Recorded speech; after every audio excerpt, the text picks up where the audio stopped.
ಅಂದ್ರೆ ನಾನೇ ಬಂದಿಲ್ ಸಿಕ್ಕಾಕೊಂಡ್ನ, ಬೇಕು ಅಂತ ಹುಲಿ ಬಾಯಲ್ಲಿ ತಲೆ ಇಟ್ನಾ. ನನ್ಗೋಸ್ಕರ ಯಾಕೆ ವೇಟ್ ಮಾಡ್ತಿದ್ದೀರಾ ಯಜಮಾನ್ರೆ? ನಮ್ಮನೆಗೆ ಬರ್ಬೋದಲ್ಲ. ಅಲ್ಲಾದ್ರೆ ನಿಮ್ಮ ಅಮ್ಮ ಅಪ್ಪ ಇರ್ತಾರೆ, ಇಲ್ಲಾದ್ರೆ ಪ್ರೈವೇಟ್ ಆಗಿ ಮಾತಾಡ್ಬೋದು.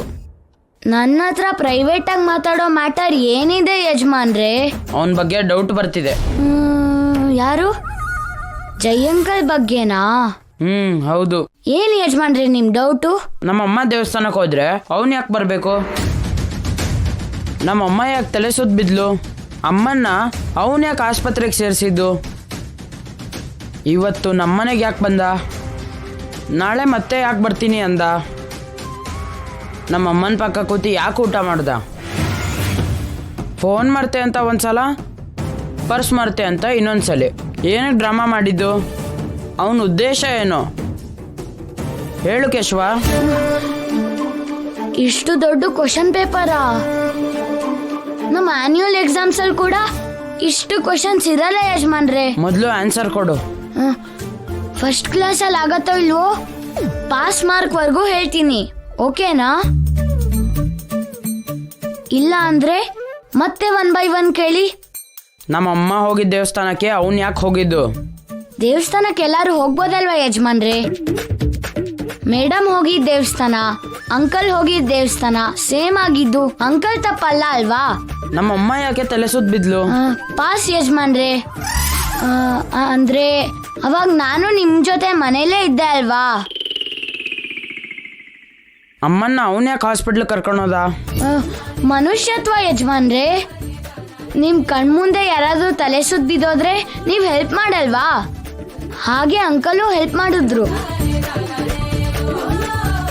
ಇವತ್ತು ಅವನು ಮನೆಗೆ ಯಾಕೆ ಬಂದಿದ್ದು? ಮೇಡಮ್ ಅವ್ರು ಹೇಗಿದಾರೋ ನೋಡ್ಕೊಂಡು ಹೋಗಕ್ ಬಂದ್ರು.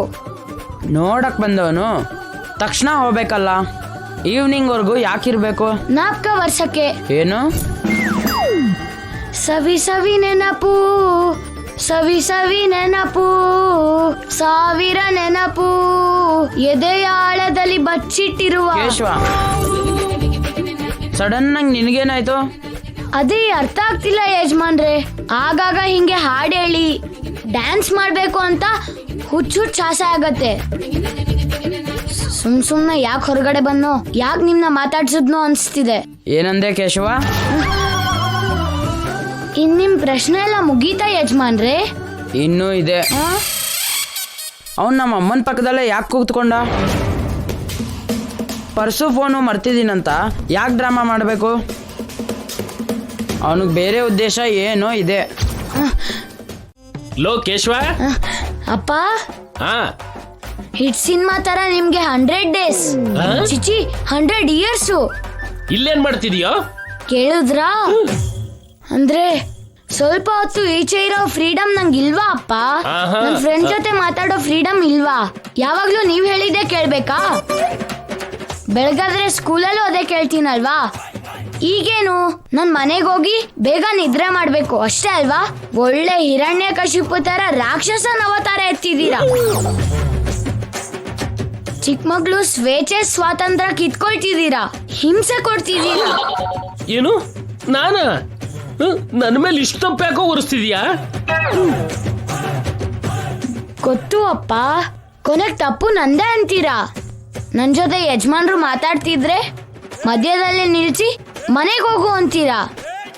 ಇಲ್ಲ ಅಂದ್ರೆ ಕೈಯೋ ಕಾಲೋ ಮುರಿತೀನಿ ಅಂತೀರಾ, ಅಷ್ಟೇ ಅಲ್ವಾ? ಹೌದು. ಬೆಳಿಗ್ಗೆ ಬೇಗ ಹೇಳ್ಬೇಕು, ಸಂಧ್ಯಾ ವಂದನೆ ಮಾಡ್ಬೇಕು, ಸೂರ್ಯ ನಮಸ್ಕಾರ ಮಾಡಿ ಆಮೇಲೆ ಗಾಯತ್ರಿ ಮಂತ್ರ ಹೇಳ್ಬೇಕು. ಇದೆಲ್ಲ ಮಾಡ್ಬೇಕು ಅಂದ್ರೆ ಬೇಗ ಮಲಗಬೇಕಲ್ವಾ? ಇಲ್ದಿದ್ರೆ ನಿನ್ಗೆ ಪಾಪ ಸುತ್ಕೊಳ್ಳುತ್ತೆ ನೋಡು. ಏನ್ ಅನ್ಕೊಂಡಿದ್ಯಾ? ಸರಿ ಕೇಶವ, ಹೋಗಿ ನಿದ್ದೆ ಮಾಡು. Good night. Good night uncle. Good night Abhi. Bye. ಅಮ್ಮ, ಏನು ಅಭಿ ಮುಂದೆ ನಿನ್ನ ಪರ್ಫಾರ್ಮೆನ್ಸು? ನನಗೆ ಸ್ವಲ್ಪ ಆದ್ರೂ ಲೀಡ್ ಕೊಡ್ಬೇಕಲ್ವಾ? ಆದ್ರೂ ಸರಿ, ಒಳ್ಳೆ ಟೈಮಿಗೆ ಬಂದ್ರಿ. ಅಭಿನಂದನೆ ಅಪ್ಪ, ನನ್ನ ಕಾಪಾಡಿದ್ರಿ. ನಿಮ್ಗೆ ನಮಸ್ಕಾರ. ಅಭಿ ಅವರು ನನ್ನ ಹತ್ರ ಪ್ರಶ್ನೆ ಕೇಳ್ತಿದ್ರು, ಸ್ವಲ್ಪ ಲೇಟ್ ಆಗಿದ್ರೆ ಸಿಕ್ಬೀಳ್ತಿದ್ದೆ. ಅಂದ್ರೆ ಟೈಮಿಗೆ ಸರಿಯಾಗಿ ಬಂದು ನಿನ್ನ ಸೇವ್ ಮಾಡಿದೆ ಅನ್ನು. ಅಭಿ ಏನಪ್ಪ ಹಿಂಗಿದ್ದಾರೆ? ಒಂದು ಟೈಮು ಅಂದ್ರೆ ಗಂಗಾ ಮೇಡಮ್ ಜೈ ಸರ್ಗೆ ಪರಿಚಯ ಆಗೋದಕ್ಕೂ ಮೊದಲು ಜೈ ಸರ್ ಇದಕ್ಕಿಂತ ದಾರುಣವಾಗಿದ್ರು. ಆ ಜೀನ್ಸ್ ಎಲ್ಲೋಗುತ್ತೆ, ತಂದೆಯಿಂದ ಮಗಂಗೂ ಬಂತು. ಥ್ಯಾಂಕ್ಸ್ ಅಪ್ಪ. ಇಲ್ಲ ಅಂದ್ರೆ ನಿಮ್ ಜೀನ್ಸ್ ನನ್ಗೂ ಬರ್ತಿರ್ಲಿಲ್ಲ. ಏನೋ ಅದು ದಡ್ತನ. ಆಹಾ. ಆ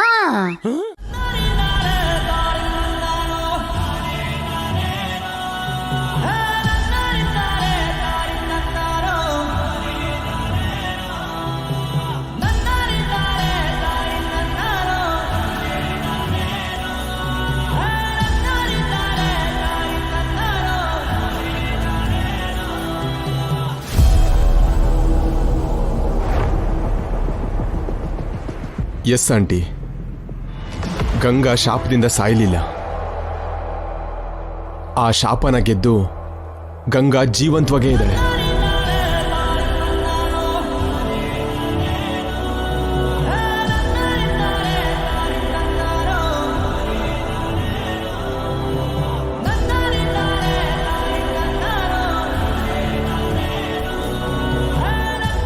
ಅಂದ್ರೆ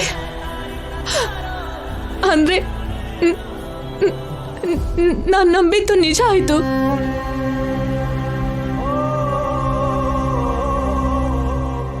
ನನ್ ಸಿಕ್ಸ್ತ್ ಸೆನ್ಸ್ ಹೇಳಿದ್ದು ನಿಜ ಆಯ್ತು. ರಾತ್ರಿ ಹಗಲು ನಾನ್ ಕಂಡಿದ್ ಕನ್ಸು ನಿಜ ಆಯ್ತು.